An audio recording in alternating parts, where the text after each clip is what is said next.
Broadcasting from the business capital of the world, this is the Podcast Business News Network. Welcome back, everybody. We all have a story. We all have a story to tell. Sometimes those stories provide some insight. They teach. In my understanding, that's called a parable. And we're going to delve deeper into that with somebody that can help you with your communication, help you with your storytelling.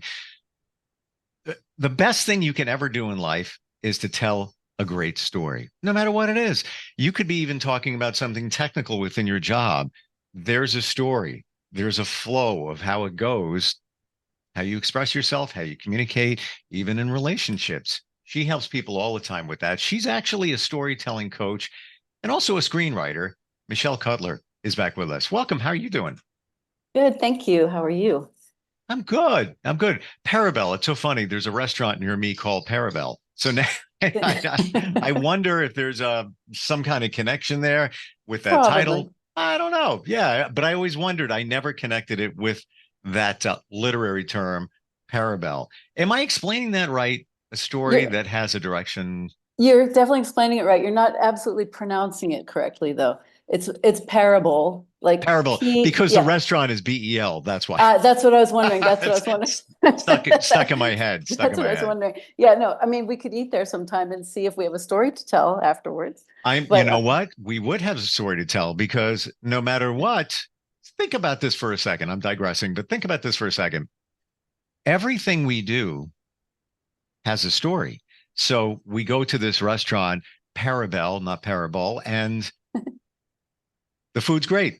We have a story. Food's not so great. We have a story. The server was very animated, whatever it might be. We have a story. We showed up late. Oh my God, that thunderstorm was crazy. Then we got in, but they accommodated us, even though we were late. There's a story in everything, isn't there? There is, especially when you step back for a moment and in some ways you can step back and let the story tell itself to you if you want. I mean, you can listen to it, you can shape it, you can find your ins and outs. I mean, most stories, the best stories have a beginning and they have an ending. Well, let's just say every story really should have a beginning and an ending. Your way in and your way out. Sure. Yeah. You can create those things. Sometimes they naturally occur like perfectly and you're like, oh, this makes a wonderful story. And you can tell it doesn't have to be beginning, middle, end. It doesn't have to be the hero's journey or the 5 acts or the 3 acts. The story can define itself, especially if you're speaking it. If you're writing it and you're writing in different genres, there's certain expectations in different genres. But let's say for the sake of what we're doing, we're looking for, in a way, kind of granular moments in our lives that can actually resonate much more than what they seem to be.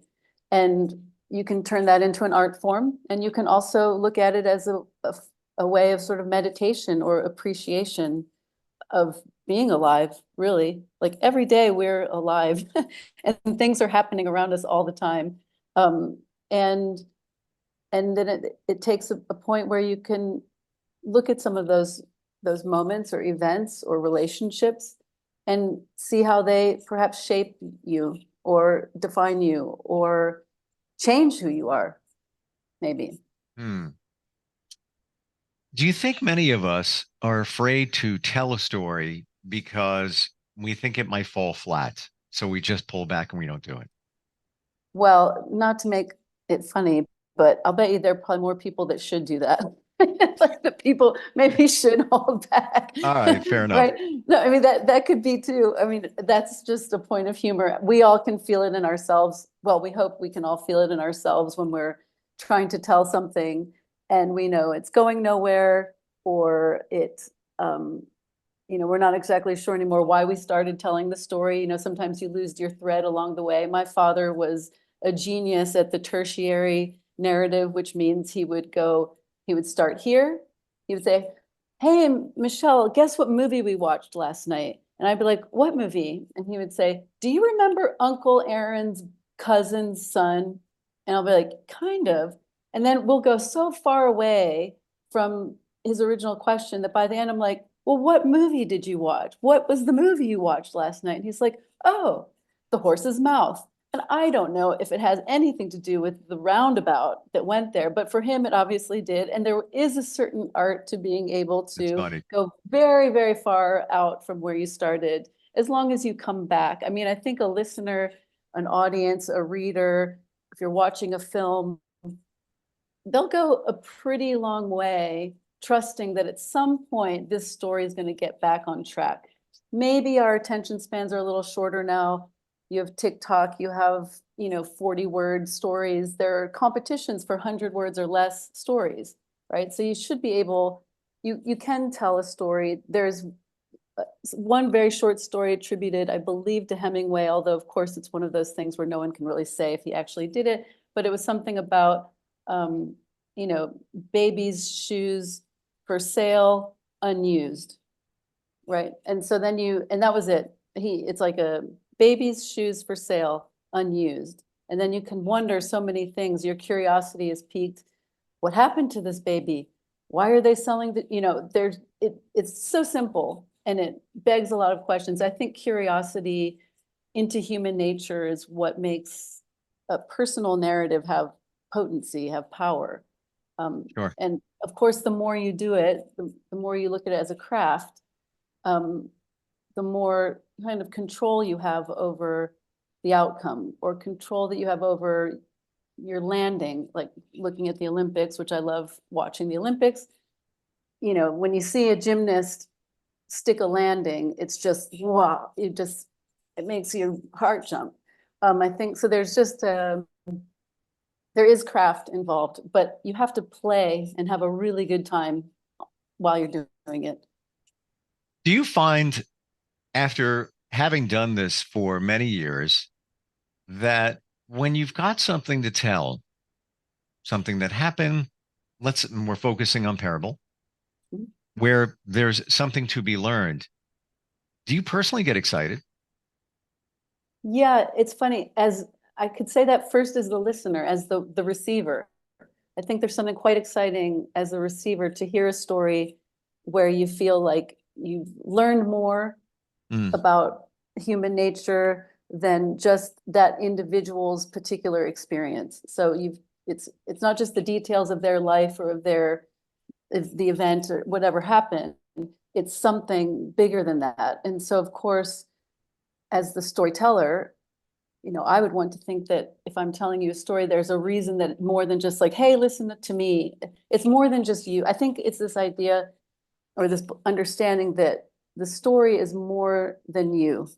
You are the story, you're the storyteller. You may be the protagonist of your own story. Most often you are, but that there's something more there than, hey, this is what I did today. I think that happens too when I read for a lot of magazines, literary magazines, and hundreds of personal short stories, a month.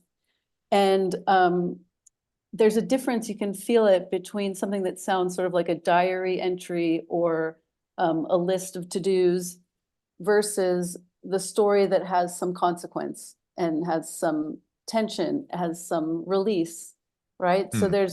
there's a bit of a difference. You can feel it. You can feel it. And then of course you can understand it better to create it. Do you find that with these stories that you're just, lack of a better description, you're just the messenger? This happened, you're sharing it. Now it may have happened to you, but you could have been walking down the street and you saw something that has nothing to do with you. You're sharing the story. So essentially, you're the messenger of this information. Your job is to give that story the best shine. Be concise, be interesting, have a great start, a great ending, and a lesson if it's a parable.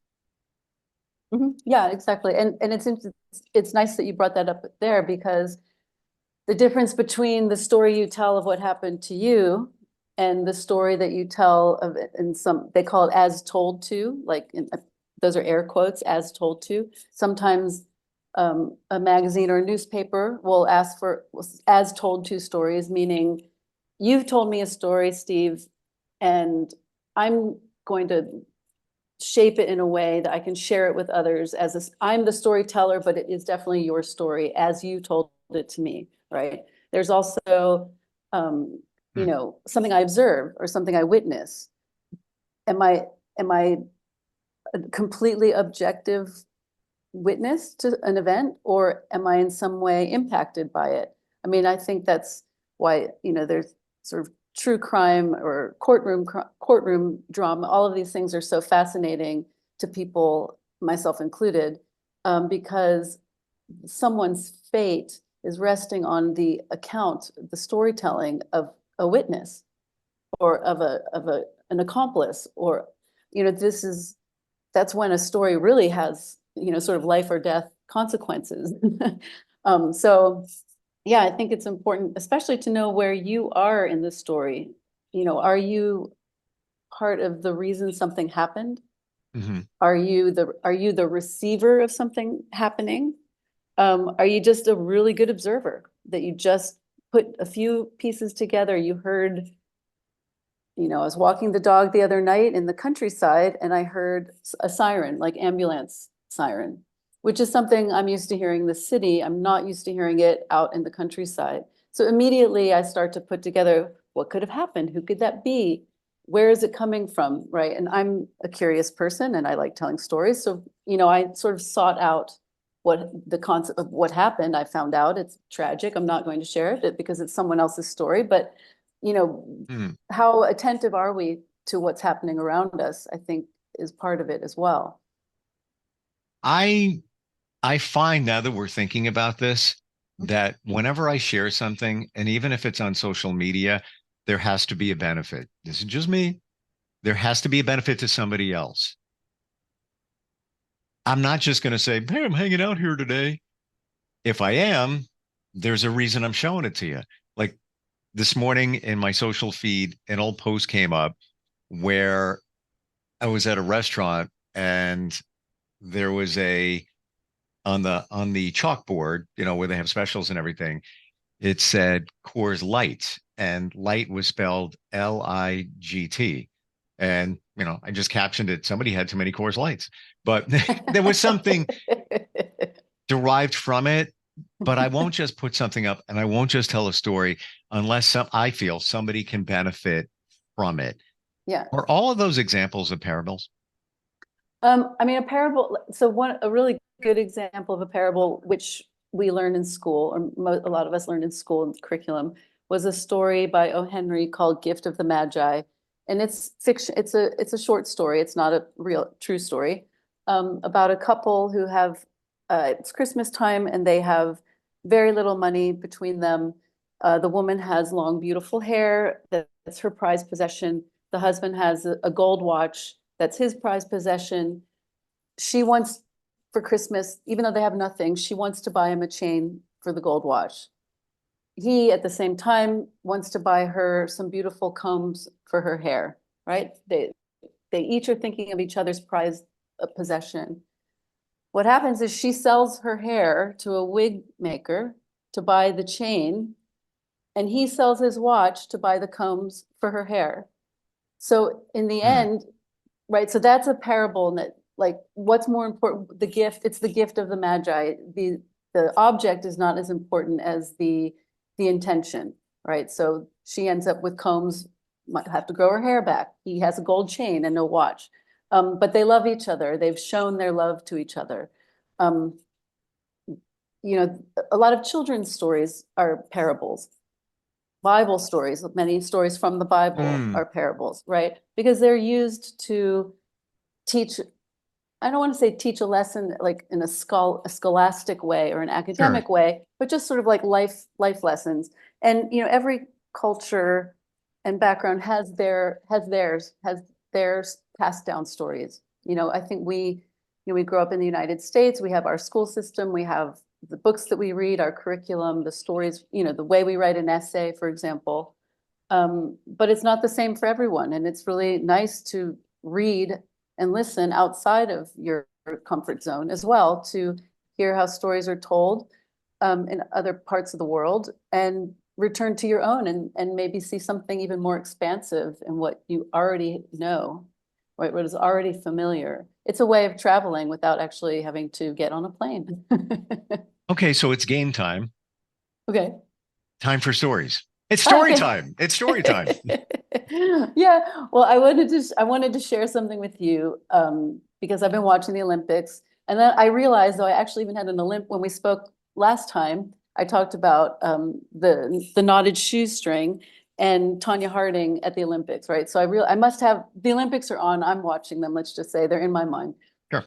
And I'm very much into the sport of the Olympics, not the sensation. And swimming is one of my favorite categories. I love watching the swimming competition. And what it reminded me of was a time, so I was on the swim team in high school, but I was not a swimmer. I'm not an athletic person. I do some sports, but I'm not a DNA athletic natural athlete. And what had happened was senior year of high school, and I went to an all-girls public high school in Baltimore. It's one of the last, I think it's the only one in the country now. And my girlfriends and I decided, sort of made a bet to see who could be in the most yearbook photos, group like club photos, just photos in the yearbook of our senior year. And of course, that required joining clubs, joining teams, which was quite funny at first, but then you actually had to do the work. You had to show up and you had to perform. And so some of us signed up for the swim team, and because I'm good, I'm not fast, but I have a lot of endurance, it turns out. I could stay underwater for a long time. I could swim the longest. Not everyone could swim very long, but I was not fast. And because it was public school system, not all the schools had a very good, had a very good pool. They didn't have many girls swimming, especially long distance. Teenagers aren't going to want to swim 18, 16 laps. And so I was doing quite well until we got to the championships, the day of the championships. And I just knew I had to qualify. Like, I really didn't pay attention or understand the stakes. I didn't really understand the structure of the competition. I just knew I had to qualify. And so jump in the pool, swam, and my heart is exploding. My throat's on fire. I can hear all the shouting. My coach is, at eye level as I could reach up, and she's shouting at me. And I'm like, oh my God, this is awful. I can't believe I'm doing this. This is terrible. I'm going to push through for the team. And I finished and I qualified. I think I came in fourth. Everyone's like, yay, you qualified, yay. And I was like, yay, I swam. But I didn't really think about the fact I had to do it again, right? Because you qualify to actually swim in the finals. I had nothing left in the tank. I had never, ever trained for that. I never had to swim 32 laps in my life. And all my girlfriends were excited, and they were on the relay team. And on a relay, you only swim one lap. And so we go to the finals, and I come in fourth. I do not place.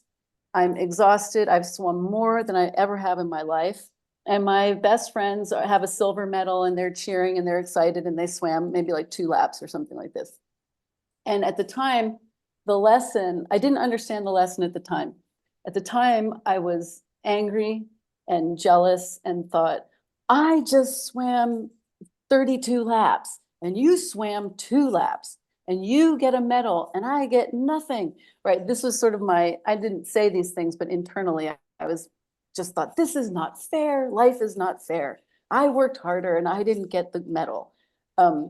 Later, and that kind of taught me a lot about strategy, right? That I didn't understand the strategy going in. I just went for it. And that works sometimes. You have to have an ingredient of just going for it, like just, no holding back, but there's a strategy.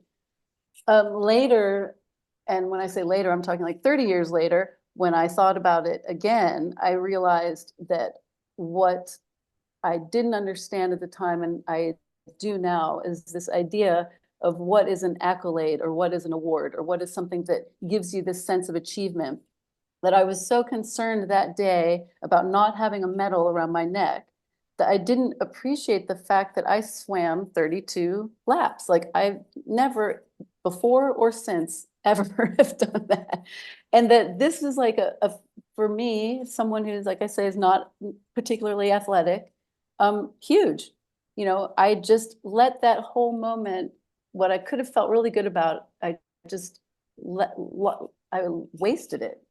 So I come back now and I think, okay, where are these other times in my life perhaps where I felt cheated of something, or I felt like I did all the work, I deserve it too, but is there something else to be gained than just simply the award or the medal?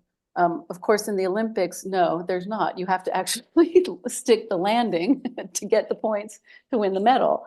But anyway, so for me, that is a parable that I could craft. I could turn that into a story. I'm telling you sort of off the cuff right now, but I could write that and work that into a story. Of course, create a lot more tension. I could give you, the feeling of when you plunge into the pool, when you're holding your breath, the sound of cheering as you go underwater, all these sort of atmospheric details. But yeah, so that to me would be like a parable that I could work with. And I see how there's a lesson in that for all of us. And in your defense, you didn't know that you needed to leave something left in you for the next phase. But you went for it. So there's a lesson there too. Sometimes you just got to go for it. May not have the intended outcome, but you just did it. So, interesting. So do you feel like you have any, does that ring any bells for you in terms of experiences that you may have had that you feel have sort of a learning takeaway? I usually plan things out. So I appreciate the part that you just dove in literally and just went for it. And again, not the intended outcome, but sometimes you just gotta. And usually I plan things out. So I might have known that, well, okay, I gotta, not that I could swim even, a fraction of that, but can I share a story? Please, please. This is going to come into the category of stop me if you've heard it, because I don't know if I shared it last time we got together, but it's fairly fresh. The karaoke song story. No, you definitely did not share that yet. Okay. I like the laser, so here we go. I believe that when you ask for a sign from the universe or wherever, you're going to get it if you're aware of it. And I'm skeptical about all of that. I watch it, I've seen it in my journey. My mom passed 5 years ago. I ask for signs. I get them. They're very specific. So I had a friend pass away recently that I worked with in radio many years. We were very close. Sudden passing kind of shocked me. So last week, I took my dog into town. I never do that. Something told me, you need to do this. You need to just reflect and be by yourself. So I did. And I'm walking with him and I'm just vibing my mom. I'm like, Mom, show me a sign. Show me something like you've done before. Just show me some reassurance. I go to an outdoor brewery restaurant, sitting there with my dog and just listening to karaoke. People are picking songs. There's millions, bazillions of songs. The first song that somebody picks is The Rose by Bette Midler. Rose is my mom's name. Mm-hmm. So I was like, that's interesting. Next song comes up is on the radio, Donna Summer. I worked with this woman in radio for years. It was like a highlight of my career. 2 songs later, little kid gets up there and wants to sing on Spirit of Radio by the band Rush. And I'm like, oh, in 12 minutes, I was like, I think that was a sign because what are the chances of all those songs? So my feeling is ask for a sign. You need some reassurance. You might just get it because I got it. I can't deny it. And even looking further, not like I'm looking for anything, but looking a little bit deeper into it a few days later, as I reflected back on it, The Rose by Bette Midler, again, my mom's name, came out the year I started in radio. And on the radio, when I thought about it, was the year before. And that's when I actually was ever on. I won an amateur hour. That was the year. The following year was when I started getting paid. And I was still a kid. So ask for a sign, you'll get a sign. That's my lesson to be told. Okay, so I'm going to tell you something interesting. You actually did tell me that story. I didn't realize the karaoke story, but I didn't interrupt you because I wanted to hear how it evolved, which it did, which is you had the 2 days later, you went to look up where these songs came, the clearly and this is how, if we were to work together, for example, we would develop a story, is that you don't have to get it right the first time. There's so many layers or after effects. There's so Yeah. many things that resonate with you. I think once you shared the story with me, which I was so happy you did. And then now when you've shared it, it actually had more nuance to it. Had more flavor because it wasn't the first time you'd said it. It doesn't matter if you remembered you said it or not. It's that it is clearly something, it developed further inside of you, in your mind, that you looked up the dates of the songs, that you used some research. Those are tools to write a story, is to research.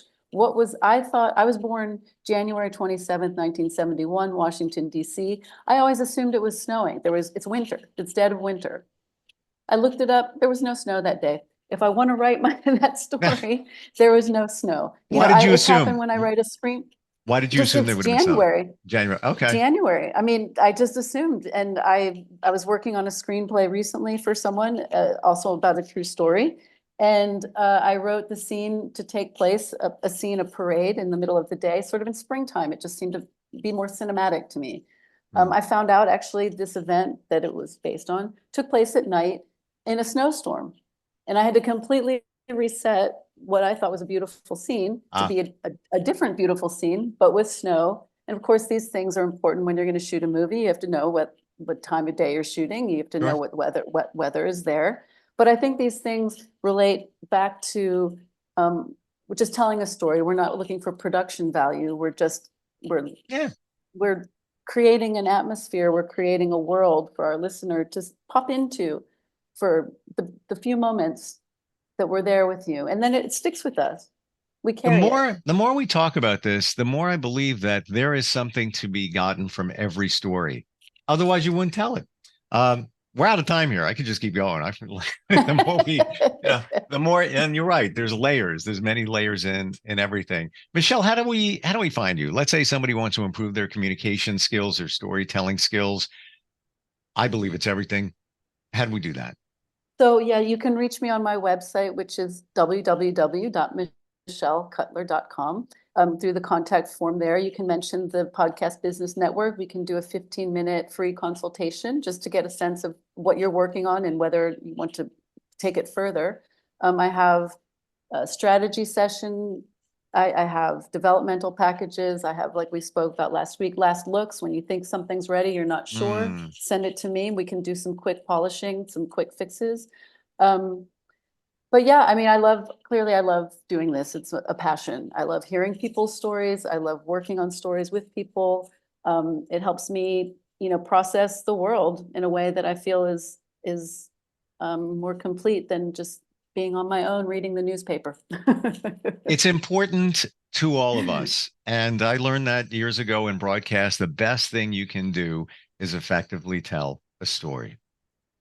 It is. That's it. I mean, even in a relationship, if you tell the other person, you're talking, you're communicating, getting it so your point is across and all of that.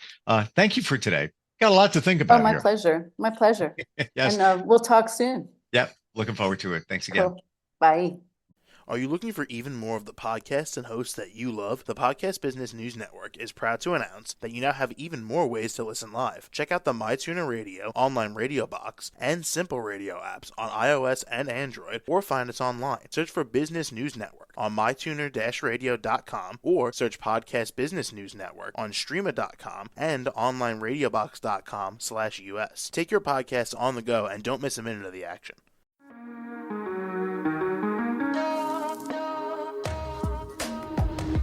Broadcasting from the business capital of the world, this is the Podcast Business News Network. For nearly 2,000 severely injured veterans, everyday life has become filled with barriers. Day-to-day simple tasks can become pretty daunting. I have to carry my chair up 2 flights of steps or have somebody do it for me. What scares me the most is just the falling. When I'm struggling with my house, I think, to have that one great barrier just knocked down, it's crucial. Home for Our Troops is a wonderful nonprofit that builds a mortgage-free, fully adaptive, handicap-accessible house. And there's no catch. It'll be our very first home. that we've ever owned. This is a game changer. This is where your life begins again. We need you to join us in completing this important mission. Please visit hfotusa.org and help build homes and rebuild lives. Because of you, everything's going to be okay.